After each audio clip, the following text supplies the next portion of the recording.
Curso de Derecho Agrario, Unidad 8. ¿Qué tal? Buenos días, tardes, noches, en donde quiera que se encuentren. Yo soy René Marneau, el Grillo. Este es material que he grabado de forma particular en relación con el programa de Derecho Agrario que existe en la Benemérita Universidad Autónoma de Puebla, en la Facultad de Derecho. Yo soy maestro en esta universidad desde hace 20 años. Fui servidor público 17 años dentro de los tribunales agrarios. Entonces, recorrí todos los cargos, ¿no? Bueno, las funciones, ¿no? Actuario, jefe de unidad, proyectista, secretario de acuerdos. No fui magistrado, fui encargado de despacho, pero con funciones, pero no fui magistrado. Pero también estuve en el pleno del Tribunal Superior Agrario, trabajé 5 años en el pleno, entré a todos los plenos del Tribunal Superior, viendo cómo se hacía todo esto, porque fui el coordinador de engrose muchos años, ¿no? Que es quien se encarga de recabar firmas, de ver que las firmas sean las de los magistrados, que no les vayan a meter gol, o sea, estaba yo muy pendiente de todo esto. Y resulta que en este trabajo que pude hacer 17 años, aprendí mucho de la materia. Y posteriormente, regresando a Puebla, me invitan a trabajar en la Autónoma de Puebla. Mm, la maestra Belinda y el doctor Nares todavía estaba, ¿no? Y esto tiene 20 años. Entonces la maestra Belinda por ahí era magistrada del Tribunal Superior de Justicia. En Puebla no sé si todavía lo sea.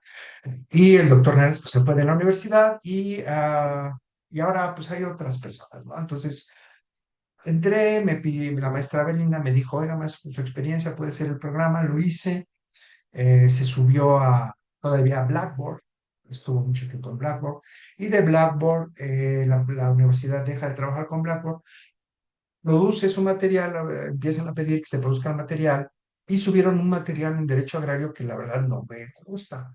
Tiene todo, ¿no? Pero no tiene todo como creo que el alumno se lo llevaría. Entonces dije, ok, esto es lo que pide el material de la universidad, lo tengo. Y quiero que se lleven esto. Si está lo básico y lo extenso acá, ¿no? O lo mejor explicado o lo más profundamente explicado, pues yo creo que sea así. Hice mi programa de derecho agrario, que si lo quieren cotejar, cotéjenlo, yo los invito con el material que tiene la UAP, y es el mismo, solo que con más profundidad en algunos temas, pero es lo mismo, ¿eh? No tengo ningún problema, pero es mío. Por eso yo lo subo a mi canal, no lo subo a la plataforma de la universidad. Y esto es para quien quiera tener acceso a este material. Vamos a trabajar hoy la última unidad de nuestro material de Derecho Agrario, que es la unidad 8. En esta unidad, la voy a poner ya a la vista. Denme un segundo, por favor. Mm, mm, mm.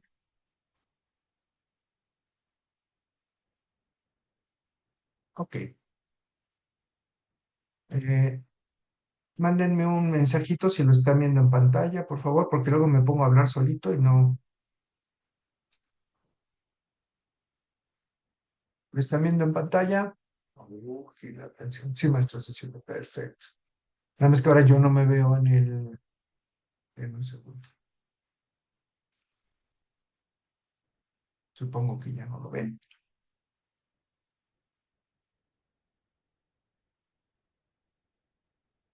Y ahí está. Bien.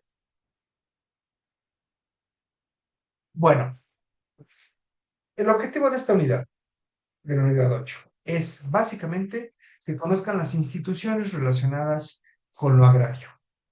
A dónde acudir, con quién acudir, qué se puede resolver ahí, ¿no? Y para qué sirve todo este soporte, ¿no? Institucional para el ejercicio de quien quiera profundizar en la materia y adentrarse, ¿no? En el campo social. Vamos a ver, por ejemplo, el Registro Agrario Nacional, vamos a ver la SEDATU, que es actualmente lo que fue la Secretaría de la Reforma Agraria. Vamos a pasar al INSUS, ¿no? Que es de lo que nos hablaba Fren el otro día, el Instituto Nacional de Suelo Sustentable, Instituto Nacional de Suelo Sustentable, sí, me parece, que fue el CORET, Comisión para la Regularización de la Tenencia de la Tierra, y con eso terminamos. Es muy chiquita esta unidad. No están los videos que grabé para la UAP hace como 15 años, pero aquí ya viendo las necesidades y tantos años de dando clases, pues muchos alumnos me hicieron preguntas en relación con esto, por eso los voy, digamos, incrementando con más material. Bueno, eh, vamos a ver la primera institución relacionada con lo agrario, son los tribunales agrarios, ¿no? Estos tribunales se crean en la fracción 19 del artículo 27 constitucional y señala este artículo constitucional que se crearán, así lo dice, esta es la reforma del 92 y ya en el 93 surgen los tribunales agrarios, se publica en el 93, sí, pero los tribunales surgen en el 93. Dice, se crearán tribunales agrarios con plena autonomía y con magistrados, así se les llama, ¿no? No se les puso jueces, se les puso magistrados, bueno, esa es la palabra. Magistrado viene de magister, de ahí viene la palabra magisterio, que significa enseñar. El magistrado desde Roma es el que sabe y enseña, ¿no? El derecho, es la función del magistrado, enseñar el derecho. En sus orígenes, ¿no? Actualmente, pues es resolutor. Bien, pues los tribunales agrarios, de acuerdo ya al 27 constitucional y la ley orgánica, en su artículo 1 de la ley orgánica dice, los tribunales agrarios eh, se dividen en dos, déjenme ver, dice, los órganos son órganos federales dotados de plena jurisdicción y autonomía para dictar sus fallos. Ojo, la palabra fallo, quiero que sepan que es de orden administrativo. Vamos a hacer un paréntesis. La palabra fallo la van a encontrar en derecho laboral, ¿no? Cuando en las juntas dictaban el fallo. No sé ahorita con las reformas y los tribunales laborales o juzgados laborales, que ya cambiaron, sigan emitiendo fallos. La palabra fallo se diferencia de lo jurisdiccional porque se refiere sobre todo a cuestiones más administrativas, no jurisdiccionales, o sea, más del poder del presidente que del poder judicial. Y el fallo en la teoría del proceso es solamente, ojo, solamente los puntos resolutivos de una sentencia. Una sentencia está, digamos, en un formato, tiene 5 apartados, 6 apartados, pero los básicos son los resultandos, los considerandos y los puntos resolutivos, ¿no? Los puntos resolutivos es, digamos, el resumen donde se gana o se pierde. El actor acreditó su acción, el demandado no acreditó su defensa. Se condena al demandado a dar, a hacer, a bla, bla, bla, ¿no? Eso es el fallo. Bueno, ese es el fallo en la teoría del proceso. En materia laboral y en materia administrativa, el fallo se le llama a todo el cuerpo de una resolución presidencial. Ni siquiera se dice sentencia presidencial, por eso, porque no es una sentencia. La sentencia se entiende que es parte o función del Poder Judicial. Sin embargo, pues tienen el formato de la sentencia. Lo que pasa es que la historia de los tribunales agrarios es muy curiosa porque surge precisamente de una función del Ejecutivo. La cuestión agraria por 70 años estuvo en manos del presidente a través de la Secretaría de la Reforma Agraria. Se crean los tribunales agrarios, pero los tribunales agrarios no pertenecen al Poder Judicial. Los tribunales agrarios son órganos, y aquí lo dice, por favor, pongan atención, con plena jurisdicción y autonomía. No pertenecen al Poder Judicial, son como aislados, ¿no? Como un organismo de jurisdicción especializada. La función es jurisdiccional, es decir, actúa exactamente igual que el Poder Judicial y tiene toda la organización del Poder Judicial, pero el presupuesto, el dinero con el que se paga los tribunales es del Ejecutivo. O sea, la partida económica es del Ejecutivo. La función es del Poder Judicial. Entonces están a la mitad, son híbridos.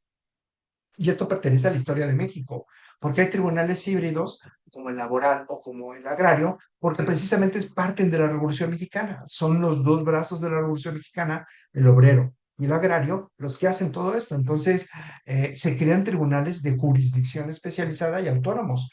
Dinero del Ejecutivo, función del Poder Judicial. Y entonces, fíjense cómo dice la Constitución. Se trata de órganos federales dotados de plena autonomía para dictar fallos, no dice sentencias, ojo, ¿no? A los que corresponde la fracción del término 19 de la 27 constitucional, ¿no? Aquí señalo precisamente esto, que es un híbrido, ¿no? ¿Por qué? Porque el dinero, la partida es del Ejecutivo, pero la función es del Poder Judicial. Todo esto lo explico acá. Y después vamos a ver que el artículo 2 de la ley orgánica nos va a dividir a los tribunales en Tribunal Superior y tribunales unitarios. Los tribunales unitarios están creados por distritos. El Tribunal Superior Agrario, en el artículo 9 de la ley orgánica de los tribunales agrarios, tiene esta facultad, es cierto, es el 8, tiene esta facultad de crear distritos. Crean distritos para cada unitario. Solo hay un Tribunal Superior Agrario en el país, que está en la Ciudad de México, y hay, pues no sé, 37, no sé, a cada rato crean y desaparecen y fusionan, pero pues como entre 40 y 45, no lo sé. Habría que ver, nada más hay que googlear. Si alguien puede googlear, por favor, en inteligencia artificial, ¿cuántos tribunales unitarios agrarios hay en el país? Y me da el número, yo ahorita lo leo, pero a cada rato, por ejemplo, acaban de quitar 5 y hace unos años crearon 3, entonces no lo sé, porque obviamente al cambiar los distritos, este tribunal asume, ¿no? La jurisdicción del otro y, o yo estuve en Chihuahua, un tribunal para el estado prácticamente del más grande, o no sé si Sonora o Chihuahua es, uno para todo el estado, o sea, háganme el favor, es enorme, y un solo, y cambio Veracruz, 56, gracias. Mira, hay un chorro, 56. Yo estuve cuando se crearon los distritos, de hecho yo llego al Tribunal Unitario Agrario al 47. Cuando se creó, yo ya estaba, yo recibí expedientes del 37, que fue cuando se dividió Puebla en dos. Gracias, entonces hay 56 actualmente. Bien. Eh, entonces, el Tribunal Agrario, porque yo entro en el 93 de actuario, y habían creado unos tribunales unitarios, ¿ok? Y cuando yo ya estoy de actuario, se crean el 47, 48, 49, algo así, se crean tres. Y después empiezan a crear más y desaparecen y se fusionan y de acuerdo también al presupuesto, ¿no? Porque como pertenece al Ejecutivo, pues a veces son tribunales muy castigados en relación de recursos, muy castigados.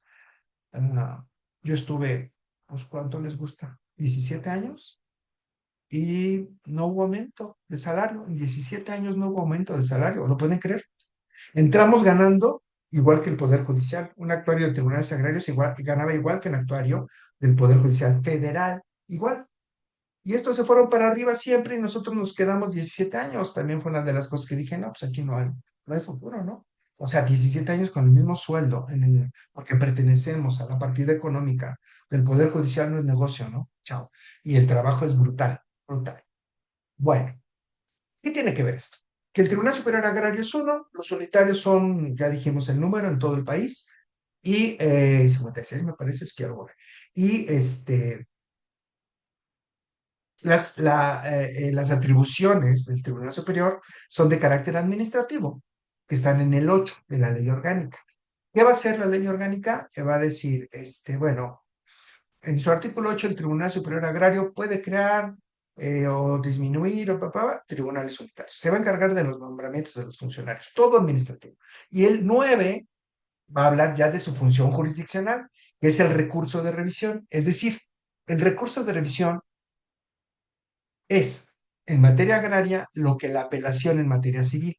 En materia civil, cuando ustedes litigan, hay algunos casos, depende de las acciones, que tienen una revisión en el Tribunal Superior de Justicia. El Tribunal Superior de Justicia de Puebla conoce de asuntos de los juzgados civiles en apelación, que es la segunda instancia. En materia agraria es igual. Solo que los unitarios, cuando resuelven algunos casos que son colectivos, lo vamos a ver en procesal agrario, va a conocer el Tribunal Superior Agrario. Pero no se llama apelación, porque el término apelación es jurisdiccional, se llama recurso de revisión, es administrativo también, ¿no? Ese es el origen. Entonces se le llama recurso de revisión, pero es una segunda checada que le da el tribunal de alzada, y ya después de que este resolvió, ahora sí, ya te puedes ir al amparo, ¿no? Es digamos, la tercera instancia. Primera instancia, unitarios, que es el artículo 18, que conocen de 14. Sí, creo que son 14. 14 acciones que se pueden ejercer en unitarios, y de esas solamente 3 se van al recurso de revisión y el resto se van directo al amparo. En esas 3 que conoce el recurso de revisión, el superior debe de resolver, y de aquí, ahora sí ya te vas al amparo, ¿no? Que sería la tercera, revisión, instancia, ¿no? Entonces, las autoridades básicas en materia agraria: Tribunal Superior, Tribunales Unitarios, artículo 1, artículo 2, Ley Orgánica de los Tribunales Agrarios. ¿Cuál es su chamba? Aquí está, 9 y 18 de la Ley Orgánica de los Tribunales Agrarios. Es decir, ¿de qué van a conocer? ¿No? ¿Cuáles son las acciones que van a conocer? Después, un segundo órgano es la Procuraduría Agraria. La Procuraduría Agraria eh, no es nueva. De hecho, ninguno de estos organismos es nueva. Se constituyen desde los inicios de la Constitución. O sea, fíjense, la Constitución se creó el reparto agrario en el 17. Hasta el 22 se creó este organismo que se llamó Procuraduría de Pueblos. Ojo, estamos en 1922, casi hace 100 años, ¿no? Eh, y bueno, ha ido sufriendo modificaciones.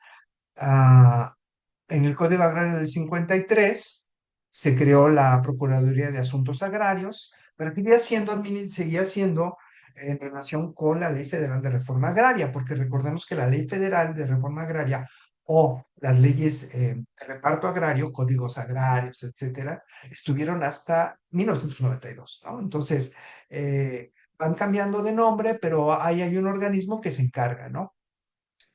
Cuando viene la reforma constitucional, ojo, se va a crear la Procuraduría Agraria ya actual, con funciones específicas ya de defensa, porque digamos que la función de la Procuraduría en esa época, del reparto agrario, era para integrar asuntos en materia administrativa dentro de la misma institución que es Reforma Agraria. Cuando se crean tribunales autónomos, se crea este organismo ya autónomo, porque fíjense cómo dice la Constitución, lo dice en su fracción 19 del 27. Se crea la Procuraduría Agraria como un organismo descentralizado de la Administración Pública Federal, es decir, sigue perteneciendo igual a la Administración Pública Federal, que es el conjunto de entidades que se le dan al Ejecutivo Federal. No solamente son las secretarías de Estado, son todas las empresas estatales, paraestatales y todas las secretarías de Estado, es decir, todo lo que se encarga en su función al Ejecutivo, Pemex, IMSS, organismos, secretarias de Estado, etcétera, es en la Administración Pública Federal, ¿no? Entonces, se le dota, ojo, de autonomía, es decir, es descentralizado, no pertenece, tiene funciones autónomas, pero pertenece a la Administración Pública Federal. Y ya entonces, ahora sí, vamos a ver por acá, a ver si está por acá. Está acá. ¿Cuáles son los artículos que van a hablarnos de la Procuraduría Agraria? Que de hecho ya los estuvimos viendo cuando vimos sujetos de derecho agrario, estuvimos hablando de estos sujetos. Ya no los señalé porque los señalo más arriba, pero tiene básicamente los artículos, ¿no? Más arriba, cuando empezamos a hablar de atribuciones de la Procuraduría Agraria, eh, específicamente, tiene muchas en la ley agraria, muchas, pero en realidad tiene dos básicas. Defensoría, que viene siendo como la defensoría de oficio en juzgados civiles y penales, que es una defensoría que da, digamos, el propio Estado, pero en materia agraria. se crea este organismo, y de consulta.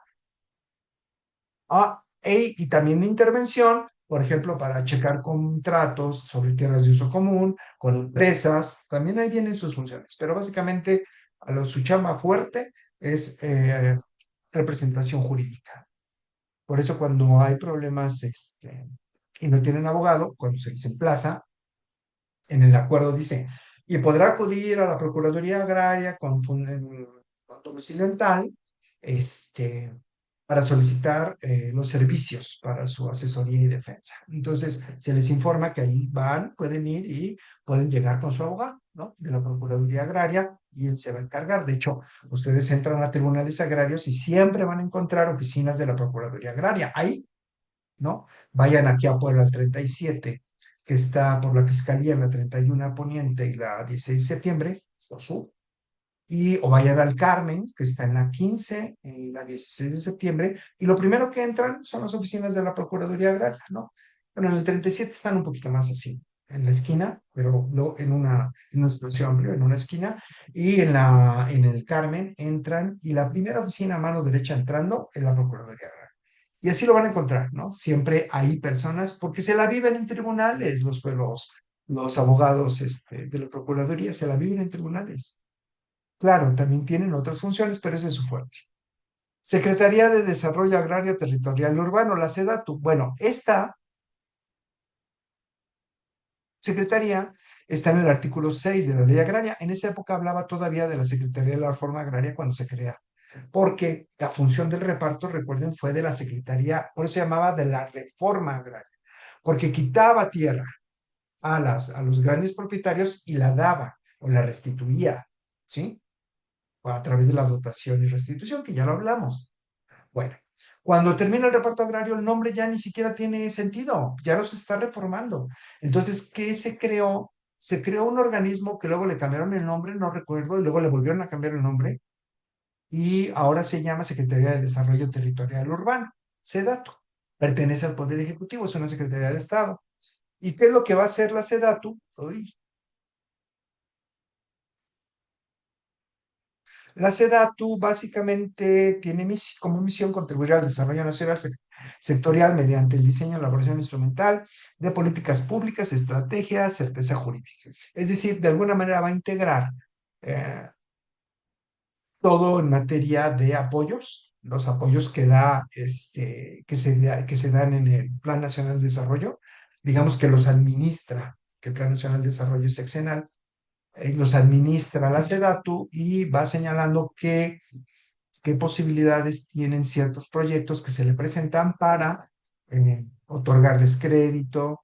Y en relación a la certeza jurídica, tendrá que ver precisamente con la articulación de políticas con la Procuraduría Agraria, con el Registro Agrario Nacional, pero ya no es lo que fue. La Secretaría de la Reforma Agraria fue un monstruo gigantesco en la época del reparto, y ahorita es una cuestión muy sencillita que quedó ahí nada más como el recuerdo de lo grande que fue en su época esta Secretaría de Estado, y de alguna manera funciones de carácter presupuestal y de potenciales productivos cuando se refiere a proyectos. Y no financia, o sea, lo único que hace es ver, presentar proyectos y otorgar, que por muchos años, en la época de los gobiernos empresariales, solamente se daban estos proyectos a grupos que pertenecían a sus intereses políticos. Entonces presentaban proyectos, les dan la lana y mantenían, ¿no?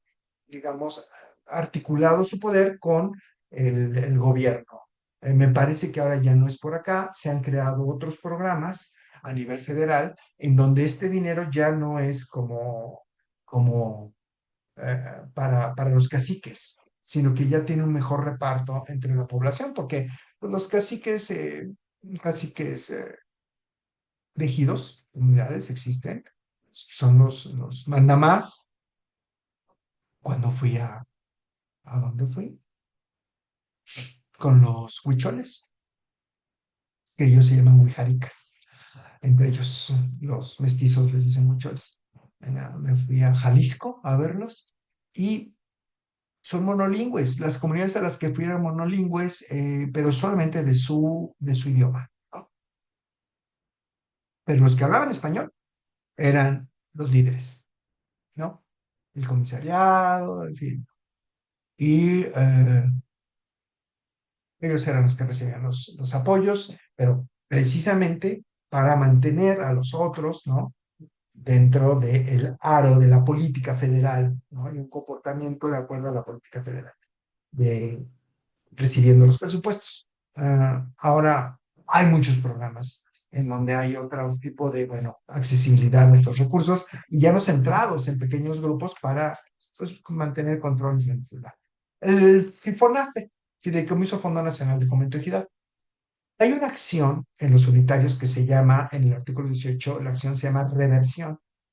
Y esta acción de reversión solamente la puede ejercer el Fideicomiso Fondo Nacional de Fomento Equidad. ¿Qué es esto? Ya ha existido desde hace muchísimos años, se creó en el 60, ¿no? En los 60. Pero ahora se retoma la función y dice, mira, aquí está en el 59, apareció. Es este organismo que hay decretos expropiatorios a través de lo largo y ancho del país en tierras de propiedad social, ejidos y comunidades, para proyectos específicos, ¿no? Aquí se va a hacer un aeropuerto, un centro comercial, un conjunto de empresas, pero nunca se hicieron, o sea, nada más era el puro choro y que vamos a hacer y vamos a crear y que detonación de centros de trabajo, no es verdad, nada más hacían las expropiaciones, le daban bombo y platillo y ahí se abandonaban. Entonces, el FIFONAFE es este fideicomiso que una vez que se expropia esta superficie y que ya no pertenece al ejido o que ha sido expropiada, puede ejercer la acción de reversión ante los tribunales unitarios del FONAFE y esas hectáreas que se expropiaron, las que hayan sido 1, 10, 15, 20, 50, pasan a su patrimonio del FIFONAFE para crear un fideicomiso. Es decir, es un fideicomiso o Fondo Nacional de Fomento Ejidal para dar créditos, apoyos, ¿no? Con base en estos bienes que ya no son de los ejidos porque han sido expropiados. En esa superficie nada más, ¿eh? Ojo. Ahí explico las funciones, ¿no? Todo este rollo. Eh, el INSUS, Instituto Nacional de Suelo Sustentable. Anteriormente, ya lo hablamos mucho con Efren, se llamaba CORET, Comisión para la Regularización de la Tenencia de la Tierra, que también es un organismo muy parecido al INSUS, pero no exactamente, perdón, que cuando se expropia la superficie del ejido que ha sido urbanizada, que ya cuenta prácticamente con todos los servicios y que perdió lo que se llama vocación de la tierra, que es agrícola, entonces lo que se hace es emitir un decreto expropiatorio. También vamos a ver expropiación en derecho procesal agrario. Se emite el decreto expropiatorio y en lugar de pasar, en el caso anterior era al FIFONAFE, pasa a propiedad del INSUS, que es este instituto. Entonces el instituto es dueño ya de la tierra, ya en carácter privado, ¿no? Automáticamente. Ya no es ejido, ya es privado, pero es suyo. Y el INSUS lo que va a hacer es escriturar, ¿no? A todas estas personas que compraron lotecitos o que tienen sus minutas, ahora sí ya podrán regularizar aquí en el INSUS hasta en tanto se expropie, porque hay mucha gente que entra a ejidos, y lo hemos hablado mucho acá, comprando lotecitos y no está ni siquiera urbanizado, son cerros, son montes, son planicies, entonces aquí les pintan con cal y ahí está tu pedazo de terreno y ni servicios hay, ¿no? Están así a orilla de carretera, en fin, ¿no? Eh, Generalmente se expropia cuando está urbanizado, cuando ya tiene servicios, cuando ya es una necesidad vital tener la certeza jurídica. Se hace el decreto, se indemniza, porque hay que pagarle al ejido esa superficie, ellos se reparten el dinero entre los ejidatarios, y esa superficie pasa a ser entonces ya propiedad del INSUS, y el INSUS va a hacer la escrituración. A través de estos programas que nos explicaba el compañero en la clase anterior, Fren, que es a través del municipio y convenios y diseño del área y señalamiento de áreas comunes, presupuesto municipal para el financiamiento notarial, porque hay que pagar escrituras, pero realmente equivale a un precio súper cómodo porque pues ya prácticamente eso está pagado y habitado. Nada más hay que regularizar. Aquí hablamos del INSU, sus funciones y bueno, si quieren, échense un clavado en la información. Por último, aquí tengo, y aquí pongo las ligas, pueden ir a internet y checar todo lo que digo. Aquí está la bibliografía. La bibliografía habla del libro maestro de Derecho Agrario, que es un libro que ya les he mostrado, que es de este grueso, creo que a ver, se los voy a mostrar rápido. Bueno, no, busquen en Face el libro maestro de la ley agraria de Casals, así lo ponen, y tiene una USB, y ahí en esa USB tiene demandas, alegatos o formatos de audiencia, de recursos, de revisión, o sea, es maravilloso, maravilloso. Viene la USB pegadita al libro maestro. Yo pensé que era un fraude, ¿no? Porque cuesta 1,000 pesos y dije, pues me la juego. No, hombre, una maravilla. Quien se vaya a dedicar a esto, cómprenlo, ¿no? Lo pueden encontrar solamente en Face, tienen que depositar y se los mandan. Y sí se los mandan. Yo hablé con el editor de esto, incluso lo invité a la universidad a dar pláticas, me dijo que sí, pero pues hay que pagarle hotel, hay que pagarle viáticos, y yo la neta, pues está cañón, ¿no? Entonces, yo les dije a mis alumnos, el día que quieran traer gente así, bien fregona, yo la traigo, nada más apóyenme porque pues yo no puedo financiar esto. Metodología del derecho, el doctor Armenta, él fue mi magistrado en un tribunal agrario. Derecho agrario, dejarla. Hay un libro que se llama Cinco siglos de legislación agraria, que son unos tomos así enormes, que hace un escritor que se llama Favila. Aquí está, ¿no? Y va a explicar la codificación agraria. De aquí se sacó toda la información del Calpulli al ejido. De aquí está. Él lo explica a través de toda la codificación agraria, desde el Calpulli, los españoles, las bulas, eh, todo lo que les expliqué. Después, Ramón Cervantes, que está por acá, va a escribir en los setentas un libro que se llamó Derecho Agrario, pero hablaba de reforma agraria y explicaba lo de Favila en un libro así. Bueno, yo lo que hice fue agarrar cinco siglos, agarrar el libro de Ramón y hacer una clase de 1 hora con 5 siglos de legislación, que es la primera clase del curso. Es esto, es de aquí, es de Cervantes y de Favila. Si lo quieren consultar, se van a dar con la pared porque este libro ya no existe desde hace muchos años. No existe. Harla pasó a ser Oxford, lo que ahora conocen como Imperial Oxford, no existe. Y Favila es un problema conseguir esto. Esta publicación o esta edición la hizo la Procuraduría Agraria en los noventas y me regalaron los tomos. Los tengo, son maravillosos. No lo hay, no lo van a conseguir. Pero si lo llegan a encontrar, pues de ahí lo saqué, ¿no? Porque luego dicen, ¿y de dónde sacó todas esas mentiras? Ahí están las mentiras. Correas, mi maestro, teoría del derecho. Fue la definición de derecho que les hago mucho hincapié en la cuestión ideológica. Correas explica muy bien el derecho, pero desde una visión no netamente jurídica, sino jurídica positiva, kelseniana, con la ideología, que es fabuloso, ¿no? Él fue mi maestro, me dio clases en la UNAM, me dio clases en diplomado que tomé con él, ya murió. Eh, que la Procuraduría Agraria son ligas de Internet, ¿no? Aquí están las ligas, eh, leyes, ¿no? Los reglamentos están en las ligas, en Internet. Este libro buenísimo de Lara, Cipriano Gómez Lara, que yo hablé con él por teléfono, ya murió, eh, amigo de un magistrado mío hace muchos años, de editorial Harla, que también ya les digo, desapareció ahora es Oxford. Y aquí explico todo lo que es la teoría del proceso, pero en mi curso de Derecho Procesal Agrario, revísenlo, de verdad, revísenlo. Ese curso, si no les doy agrario, chequen. Y bueno, pues ya, tan tan. ¿Cómo dice? La canción de Navidad. Y tu tiempo se acabó. Un repaso rápido, rapidísimo. La unidad uno vimos historia de la tenencia de la tierra, del Calpulli a la Revolución Mexicana, ya expliqué la bibliografía y expliqué todo el desarrollo histórico. El reparto agrario postrevolucionario, es decir, cómo nace el ejido, cómo se crean, ¿no? Esta propiedad social. El concepto de derecho agrario ya a partir del 92, ¿no? Como esta visión nueva del derecho agrario que ya no es de restitución y dotación, sino para resolver conflictos entre todo lo que quedó del reparto agrario, que son los ejidos y comunidades que ya se empezaron a privatizar, que no se pueden privatizar. Cuando estudiamos el neoliberalismo lo vimos.